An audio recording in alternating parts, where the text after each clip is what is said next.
Hey, welcome back to Turntable Guy. On the bench today we have something a little bit different. This is a clear audio Tonearm.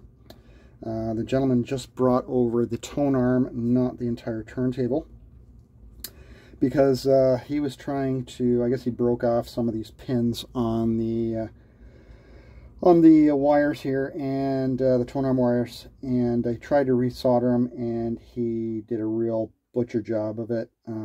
They look really bad. Let me zoom in a little bit here. As you can see, not a pretty job. They do work, but he just wants them cleaned up. He went out and purchased some new pins here. Focus. They're very small. They're only two-prong, so they go around the pin of the cartridge. Instead of enveloping the entire pin on the cartridge, it's just it's almost like a spade. It goes around them. You can see around my fingernail there, and clasps on. And these are gold-plated solid copper, supposedly. They also came with some shrink wrap with the 4 colors. So we're going to clean up these wires. Now, this clear audio Tonearm, these Tonearm wires are probably the thinnest I've ever seen, and hopefully they're not too much of a pain in the butt to work on. I mean, the biggest issue I have is eyesight. These are 1.25 magnification, and they do not work. I'm going to be using these, which are 3. I could probably use even more powerful. It's so hard to see, and that is unfortunately part of the aging process, not being able to see stuff. But just to give you an idea, we're going to need tweezers here, because we're going to remove the old wire. This is the green. The colors are very faded as well. It's really difficult to see the colors. So we're going to remove those. We're going to prep all these first. And by prepping, what we're going to do is apply some solder inside the cavity here. That way when we heat it up, we can just get the wire, grab the wire and put it in, hopefully. Although I'm probably going to have to do that with my helping hand here. So it's going to be a little bit of a challenge. I'll probably only do one on camera, just to give you an idea how to do that. I'm trying to figure out what's the best way of doing this. Upside down, maybe. Sideways. That's not really helping. Maybe upside down. Support this arm somehow, and that way I can grab them better. I'm not sure yet.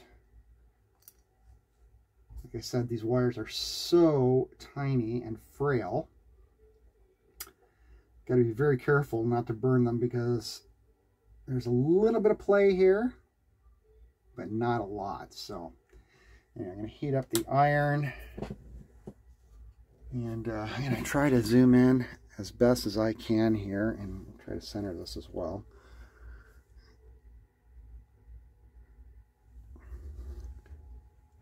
Something like that. If my head gets in the way, I apologize, but like I said, I cannot see what I'm doing. I haven't decided whether I'm going to use these or maybe cut them down in half, because they're kind of long, and then they're going to make this very stiff here. And I know what's going to happen. They're going to fall down, right? And they're going to get right where I want to be soldering. And it's going to be a pain in the butt.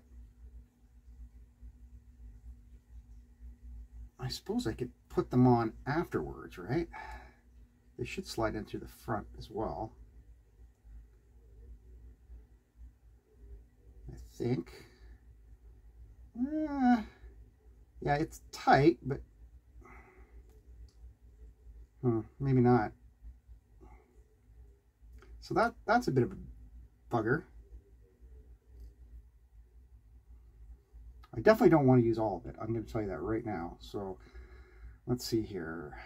Probably half would be good, I think.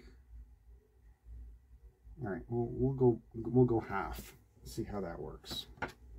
So I'm just going to cut all these in half.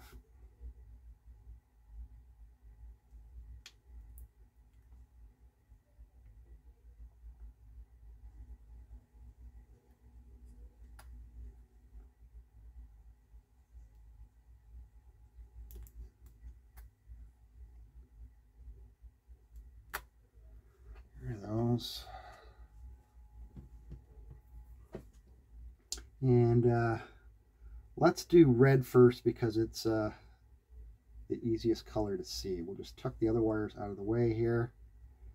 And we'll grab our soldering iron and our tweezers, and we're just going to heat up. Don't heat up the wire, heat up the plug, and then we'll just tug. Oh, that was easy enough. So it came right out, and there's a little blotch of solder on here already. Okay. So like I mentioned, we're going to want to preload this pin with a little bit of solder. So difficult to work with. So small too.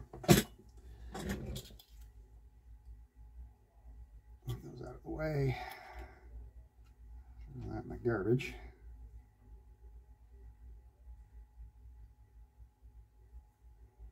So I'm gonna just get my soldering iron on here. Hang on a second, let me clean this too.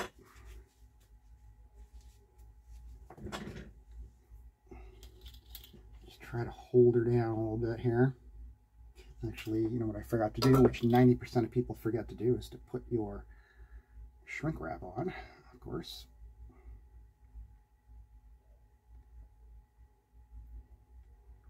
See if I can tuck it up into the body of the arm a little bit so it doesn't come down on me. And there's a way to drop this arm down a little bit, maybe put some weight on it or something. But it's very ass heavy right now with the weight. Okay, well, we'll just try it like this for now.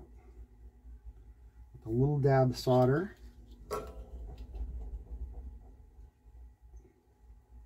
Into the cavity here.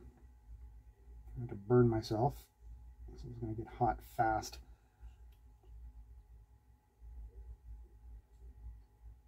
Just like that. It's very hot, as you can imagine. And then what we'll do is we'll try. Really should be using helping hands here, but I'm just going to try like this.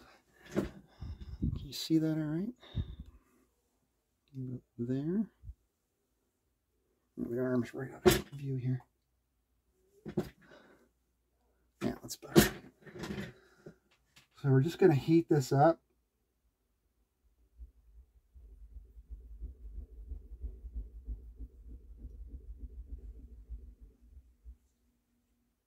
Just like that. Got a good connection.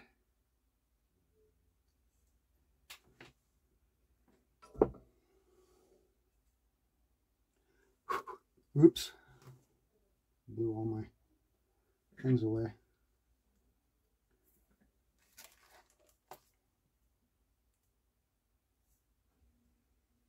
And looks like we got a good solid connection, eh? Yep, nice solid connection, no cold solder joint. So then what you're going to want to do is move this down like that. And we'll just cover that up as much as possible.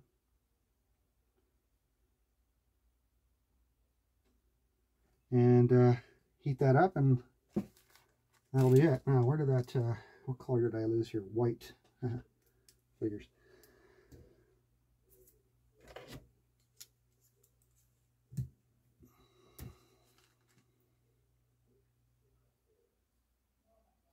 I'm just going to take these off of here for now. Before I lose any more. So we got a good solid connection. Now just to check that, what you can do is get your multimeter. Here's the white one, by the way. You get your multimeter and just put it on continuity mode. And we're going to touch, so that was red. So here's the RCA cables. So red is right positive, which is the center pin on your right. So we're going to touch that. I'm going to touch this. If I can get a hold of this one. There we go. Solid connection. We got continuity. And that's that. So I'm just going to keep working here. And I'll pause and I come back and I'm going to have a few words about the channel. Okay, all done here. Got all 4 new pins on with their respective shrink wraps. So we're just going to shrink these down. Now, because this wire is so delicate, you're not going to want to apply a super amount of heat to these, because you actually could remelt the solder. So I like to do it in little bursts, so I don't want to melt the wiring.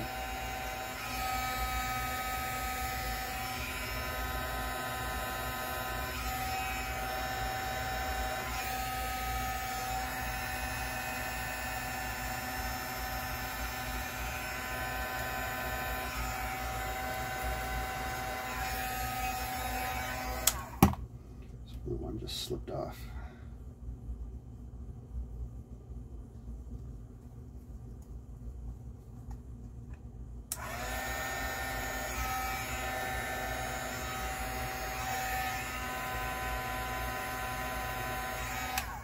That's it. And again, you can verify your work by getting your RCA cables nice and close.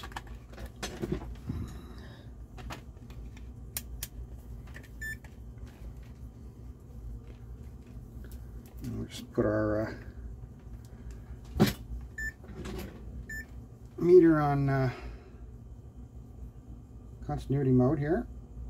And this is green, so red sleeve. Red, which is right tip. Blue, which is left sleeve. And white,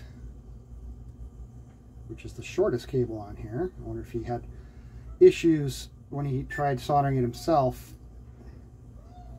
Cut off a little too much wire here. This is left tip. We're good. So that's all done. Let me just give you a little bit of a close-up. Maybe you can see it a little better there. 4 nice new wires. It'll look really nice when he mounts his cartridge back up. And he's going to have a good solid connection again. Very delicate stuff. If you have shaky hands or you don't like, you know, working with a soldering iron, I really don't recommend you do this yourself, just because of how tiny and delicate these wires are. And it's also it's about your eyesight too. You know, it's tough to get a magnifying glass over the working area and solder at the same time. So yeah, not an easy job, but I like this kind of precision work. It's something I enjoy. So there we go. That's the clear audio. So I was just gonna quickly chat about the channel and what I foresee going forward here. As a lot of you probably realize, it's getting more and more difficult to get any kind of ad revenue from YouTube. You know, you need, in order to make money here, you need 100,000 subscribers or more. And to, you know, I never expected my channel to get 50 subscribers, I'll be honest with you. So getting the where I'm at now, I don't know, 6,600 or something like that, is just outstanding. And I find it amazing that someone would actually want to sit here and listen to a guy talk about turntables and repairs and stuff like that for that long. But that's where we're at right now. I'm about $6,600, and ad revenue is so low that, you know, it's not like I can reinvest what mediocre funds I get from YouTube and put that into you know, equipment that I could either buy or you know, cartridges I could buy, test and stuff like that. That's something I wanted to do originally when I started the channel, is to do reviews and stuff on equipment. But I can't do that based on, you know, what the channel is right now. And I cannot count on, you know, customer tables, all that stuff. Like, I had a guy last week bring in a Thorens he brought in 3 Thorens TD160s. And they were just simple, you know, service jobs, oiling, you know, lubrication, stuff like that. So nothing particularly interesting, you know, and I think I've done a 160 on my channel before, so it's not really something that, you know, I would put up again. It's not like I'm not going to do another, you know, Techniques, let's say SLD2, when I've already got one on the channel, just because one comes in for service, right? So, and I've been getting a lot of that. I'm getting a lot of returns, not on the work I've previously done, but similar tables, right? So I do a lot of Techniques. So if I get another SL, you know, Q3 or D3 or whatever, I'm not going to post a video on it because there's already one up there, right? And I'm not going to be posting videos on similar turntables just to get views and more subscribers. That's not the way I work here. So for me, it's just a matter of hopefully if something new comes in that I haven't done before, then I'll post it. So summer's usually a slow time. I've mentioned that in the past. So right now I don't foresee a lot coming in at least until maybe late August, September. So I might be taking a little bit of a break here and going from there. Hopefully things pick up in the fall and I get some interesting new tables to do. So that's where we're at. I'm not going to, you know, ask people for donations. I don't do Patreon. I'm not going to do any of that stuff. I'm just here to do, you know, turntable servicing and repairs. What comes to the door is what I'll put up on YouTube. Seriously not doing it for the money because, like I mentioned, YouTube ad income is absolutely atrocious. So that's where we're at. Anyway, I hope you found this interesting. This is quite the arm, by the way. I'm not sure what the model is on it, but it looks like carbon fiber. It's very beautiful. It's heavy too. It's solid aluminum, and I think the arm's carbon fiber here. I don't know what kind of cartridge he's using, but whatever he decides to put on here, I bet you that's just going to be spectacular. So, and not only that, it comes with the Clear Audio 6-stream super wire made in Germany. So some high-end cabling as well with integrated ground. Interesting. All right, so that's it. That is the Clear Audio Tonearm, and what we did here is we did a Tonearm rewiring. We put new copper clips on here, cartridge clips, pins, whatever you want to call them. It's not a removable head shell, so it's a bit of a pain in the butt to change cartridges on these. But, you know, we say it's not removable, but if you see here, there's an azimuth screw, and I'm pretty sure if you pull on this, like I'm doing right now, it's going to come out, right? So, anyway, it is what it is. I like a classic, you know, collar with head shell. That way, if you want to have a whole bunch of cartridges and you want to, you know, you want to listen to a Shure M44 today, unzip, boom, put it on, set up your weight, tracking force, you're all set to go. And then if you're tired of the M44 and you want to, you know, or if you have a crappy cartridge for listening to old records, scratch records, bang, throw that on, and you know, you're ready for your next set of records. That's what I prefer. But anyway, this is a very high-end arm. Anyway, guys, thanks for listening to me chat there, and I hope you found that kind of interesting. And I'll see you when I see you. Hopefully I get something in soon. If not, take care. Watch some of the old videos. Thanks. Bye-bye.